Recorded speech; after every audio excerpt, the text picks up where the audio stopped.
Okay, this podcast is about the Spanish Armada in 1588. So first of all, I'm going to talk about King Philip II's plan, what he was going to do, what happened in the battle, then why it failed, and why was the Armada significant. Okay, so this podcast will probably be about 7 or 8 minutes long, but this is everything you need to know about the Spanish Armada. So King Philip II's plan was actually really simple. The Armada was going to be a fleet of ships, that's all the word Armada means, and it was going to go through the English Channel and anchor off the Dutch coast, because obviously he owned the Netherlands, so that was going to be the idea. The Spanish soldiers in the Netherlands would then come aboard, okay, because obviously there's a lot of Catholics that live there, and the ships would land on the Kent coast and they would then march on London. Okay, so that's how it was going to work. So the Spanish Armada was going to set sail with 151 ships, and he called this the Enterprise of England. So he'd been planning this for a number of years, but he used the excuse of the execution of Mary Queen of Scots to actually set sail with the Armada. 7,000 sailors would be on board these ships, 34,000 soldiers and 180 priests. And they brought all the priests because they obviously believed that then, God would protect them, because they wanted to take Catholic Mass every day and things like that. So what happened then? They had enough supplies for 4 weeks, which was longer than they thought they were going to be away. So they thought that, they'd done the right thing in terms of preparation on that scale. And the commander, Duke of Medina Sidonia, he only got brought in at the last minute because the man who'd been going to take the Spanish Armada actually had died a few months before. So he had no naval experience, the Duke of Medina Sidonia. But the King Philip II of Spain said it wouldn't matter, because basically he said that every single one of the ships had an experienced naval captain, so he would just need to oversee it, it wouldn't be a problem. But he also got seasick and things, so in terms of that it might not have been a great choice. And to be quite honest, King Philip II of Spain did not think the Armada would face much opposition at all.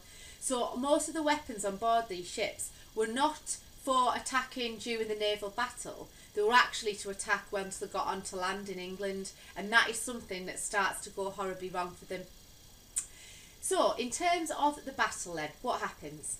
Well, on the 6th of August 1588, the Armada anchored off the Dutch coast just like had been planned.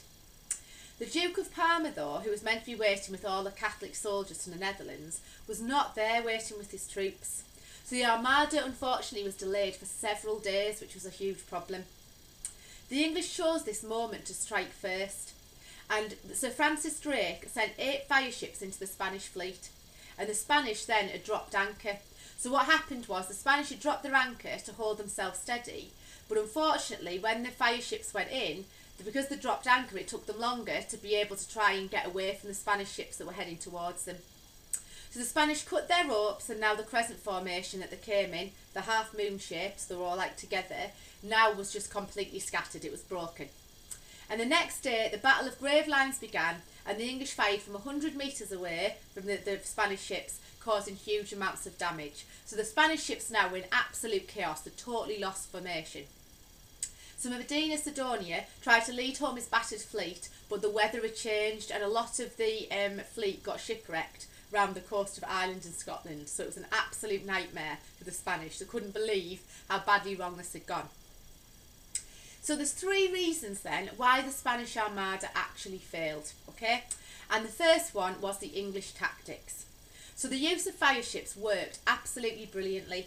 It broke the crescent formation, and the English cannons worked well, and it made it possible for the Spanish to regroup. So he used the line of battle tactic really well. So Francis Drake was a great leader, there's no doubt about that, and the English ships were faster than the Spanish, so that was something that, stood us in good stead really, because we used the lateen sails and they were lighter and more manoeuvrable. I have to say though, I think the Spanish mistakes was a major reason why the Spanish Armada failed. The Spanish ships struggled in the English Channel because they weren't used to those sorts of conditions and the weather, and they were slow compared to the English ships. The delay from the Spanish Netherlands cost them dearly, and too many weapons on board were to be used for the land battle rather than coming prepared for a sea battle, which in the end is what it turned out to be. They had the wrong size cannonballs, which obviously is just a schoolboy error, what were they thinking? And the commander had no naval experience, and he also got seasick. So there was lots of problems there really that, would mean that once the battle started, things could start to go wrong pretty quickly, and that's exactly what happened. And the third one is either luck or the weather, you can call it either really. So the Spanish ships could not survive the journey home. They really couldn't, because the weather had changed. And they were battered by storms off the Scottish and Irish coast, so that was a really unfortunate thing for them. They ran out of food and water, and many of the sailors became too sick to sail. So obviously they brought enough food for 4 weeks, but because of the poor weather conditions, the food started to rot and things, and obviously a lot of them, become seriously, ill, with terms of dysentery with that. So really, in terms of it, it looked like the luck was on the English side, because some believed that God had blown, because they all believe that, God was in charge of the weather in those days. So God blew and they were scattered. That was the idea, okay? So you can call that third one weather or luck. It's totally up to you. So finally, the final part of the Spanish Armada then. What made the defeat of the Armada significant? So what was significant about the defeat of the Spanish Armada? Well, first and foremost, as you know, they were the strongest, most powerful country in the world. So once we defeated them, no other country dared to invade us at that time, because they thought we wouldn't have any chance because of how well, obviously, we'd done. So Philip was humiliated, and Elizabeth saw the encounter as a great victory and evidence that God was on the Protestant side. The phrase she used was, God blew with his wind and they were scattered, and everybody absolutely believed that. No country dared to try to invade again during a reign, so they absolutely decided that nobody would dare do that, because obviously we'd managed to defeat the Spanish, and England became an even stronger naval power. And in terms of that, instead of her just sitting there and thinking, okay, so that's fine, we're not going to get invaded, she still continued to make England a really strong naval country, which was obviously really, really significant, because we just continue to do that for centuries to come. So we've always been a strong naval power ever since the Elizabethan era, and it was something that her father had started earlier in the Tudor period. So everything you need to know about the Spanish Armada is on this podcast, so please make sure you revise it. Thanks.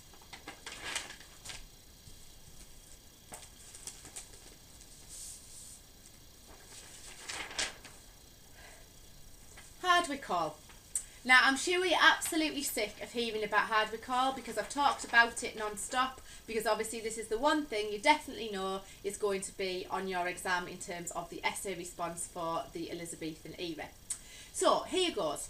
The question will be something like, the main change that Elizabethan manor houses demonstrated was the greater prosperity of their owners, or something about the successful career of their owners. So please make sure you definitely read the title, so when you're answering the question, it all fits completely right together. So, in terms of the introduction then, and you do need to try and put an introduction on this one. Bess of Hardwick was the second richest woman in England, and in 1590 she built Hardwick Hall in Derbyshire, just next to her childhood home, the Old Hall. So she'd gone back home to her childhood home.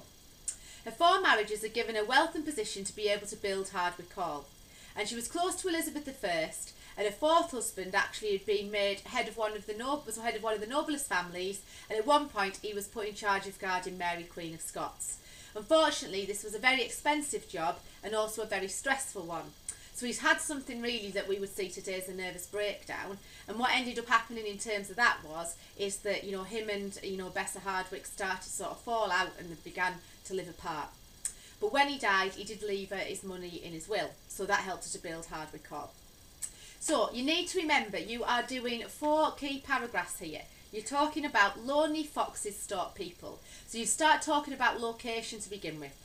So it was built deep in the Derbyshire countryside because of the amount of land around it. It showed how wealthy she was, so that was really important.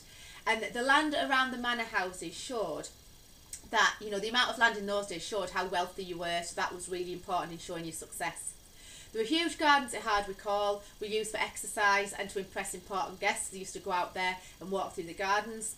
And the building was symmetrical, with straight chimney columns, and it was fashionable for manor houses at this time. So it was very fashionable to have, chimney columns, but also a symmetrical design.